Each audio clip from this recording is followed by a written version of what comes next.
Can you go over the 7 levels of manifestation real quick? The 7 levels of manifestation means that level number 1, you are a physical being. You have a heart that makes up part of your circulatory system. You have a urinary system. You have eyes. You have teeth. You know, I can feel your pulse. I could weigh you. How much? You are 150 pounds, 170 pounds. You are 80 kilos. That's physical and tangible. So when you go to the doctor, they could see that your skin is pale. So they could see that your eyes are yellow. It's jaundiced. So they could see these physical symptoms and they could prescribe for it. The same way then, you have your emotional self. The emotions, they are not as tangible as your physical self. So it's not like you could say, man, look a slice of happiness. Look a slice of anger. Look a slice of grief. Look a slice of reproach. Right? They are intangible. You cannot wait. But it's all part of you. You could experience happiness.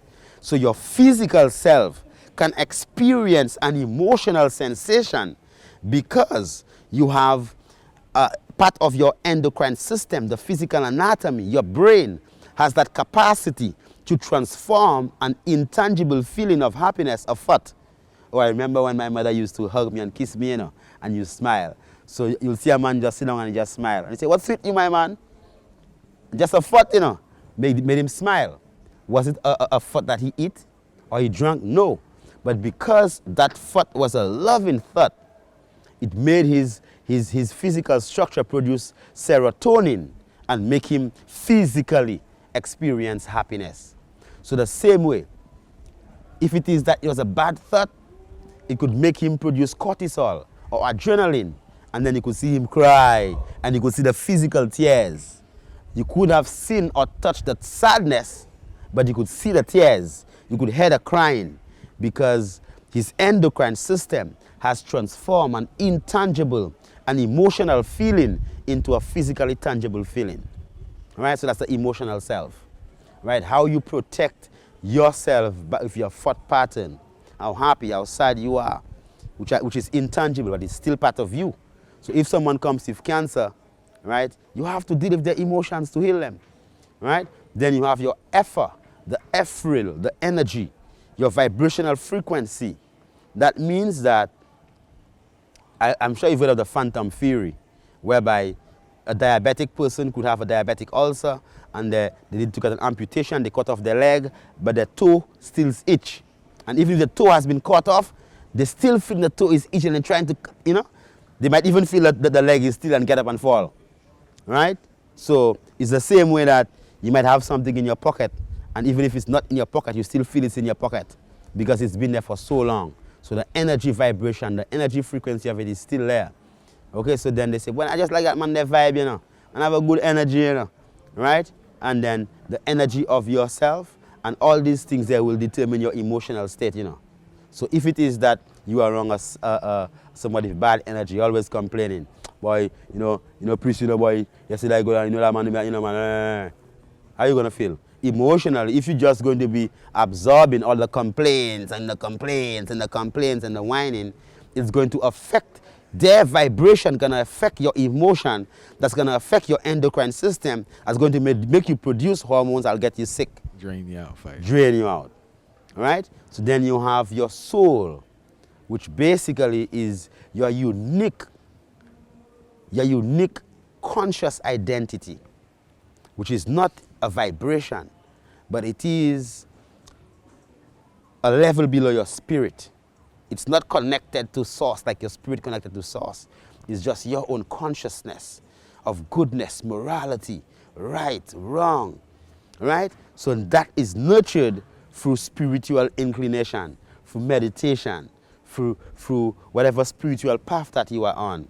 If you're a Muslim, if you're a Rastafari, you know, if you say, blessed love my Lord, you know, give thanks, honorable, a good day, greetings, my brother, salam alaikum, you know, yeah, inshallah, you know, whatever, all these different terms, they help you to keep your soul on that level of frequency whereby all you exude is proper morals and principles of how you conduct yourself.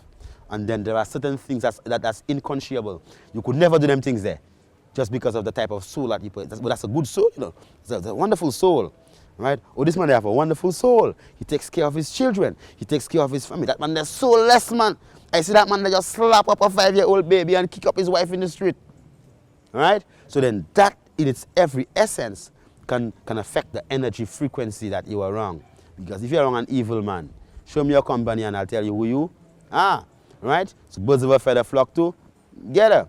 Right? So at the end of the day, it is important to nourish your soul by surrounding yourself with high levels of morality and things of high level of integrity.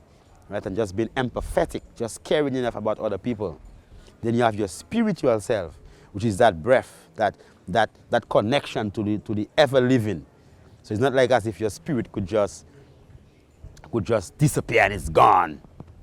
You know? Spirit, that's what they call as immortal, from everlasting to everlasting to everlasting.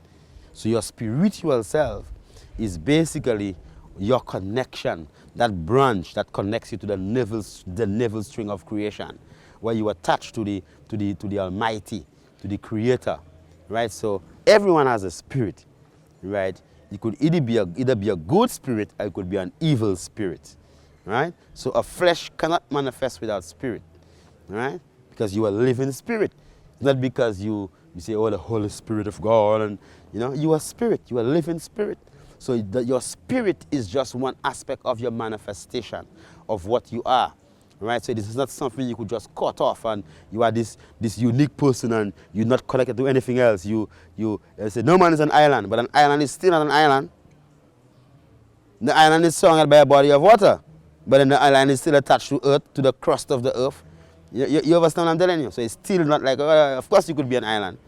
You know, you could be surrounded by things, but you're still connected to source, which is your spirit, right? Which has to be nourished, you know, by doing higher levels of upliftment deeds. And for those unaware, before you continue, please just give some examples of nourishing your spirit. What's that?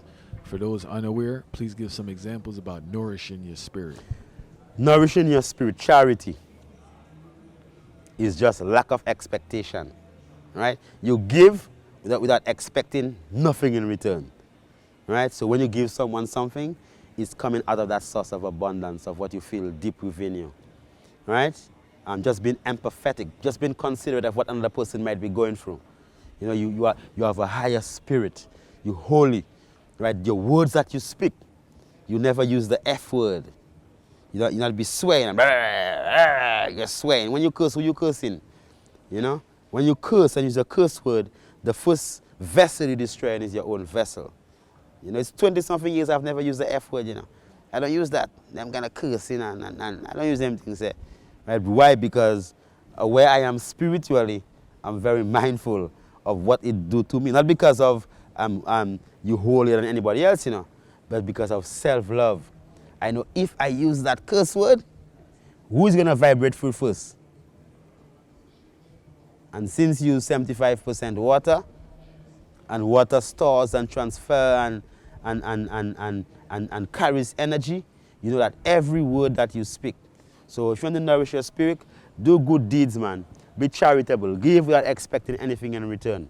You know, be empathetic. Care for others. Feel how people would be able to feel. Avoid getting angry. Avoid people pushing your button. You know, just maintain that high frequency. You know, nourish yourself to the extent that the words that come out of your mouth are holy, are uplifting words, you know. So they say, well, out of the abundance of the heart, the mouth actually speak. That's your spirit, the breath, right? So when you speak, it's a manifestation of your spirit. So if you want to nourish your spirit, just speak wonderful things. Sing them again to me, wonderful words of life. Words of life and beauty. Teach me faith and duty. Beautiful words, wonderful words of life. If someone is in a critical accident and they're about to die, first thing they teach you, like in medical school, you get to this accident scene and this person has head trauma and the chest trauma and they're bleeding and thing, and then they're there and you have them. How you keep them alive? Yeah, man. Yeah, John, man. What you say, man? Everything blessed, man. Help is coming. Yeah, man. Get up, man, wake up. Don't fall asleep. If he falls asleep, he's dead. Right? So the fact that you are speaking to him, your words have the capacity to keep them alive. So never underestimate the power of words. Right? So that's how your words is basically an extension of the spirit that is within you. All right, continue the stages now. Yeah. So then you have your astral self. You know, so you are your star.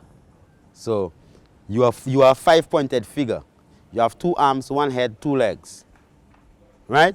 So you 5-pointed star. You're a star. And a star literally because the light that you have supposed to illuminate. You're supposed to actually shine light upon people's life. You're supposed to direct people's path. So as a man, as a star, the same way the sun is that big star, right? When the sun shines, everybody see. The same way the star have a trajectory that can be mapped over thousands of years, has a high level of commitment and discipline. The sun just rises every morning at a particular time and sets at that particular time, no matter what. Whether it rains, whether it snows, whatever happens, right? The sun will remain the sun from now until whatever happens, right? So the same way as a star, you're supposed to have that high level of discipline, commitment, consistency. That is what that could make you actually shine. And literally, when we were born, astrologically, we were born under a very specific constellation of stars that shine a very specific light on us at that exact precise moment that we were born. I'm not talking about Libra, the horrible Scorpio. I'm talking about the ancient sciences, whereby our ancient people tell us that we came out of Sirius B. So how our ancestors were able to map the path of Sirius B, an invisible star, the dog star, the twin star to Sirius A, that they only saw just about 15 years ago or so, right? Using powerful telescopes.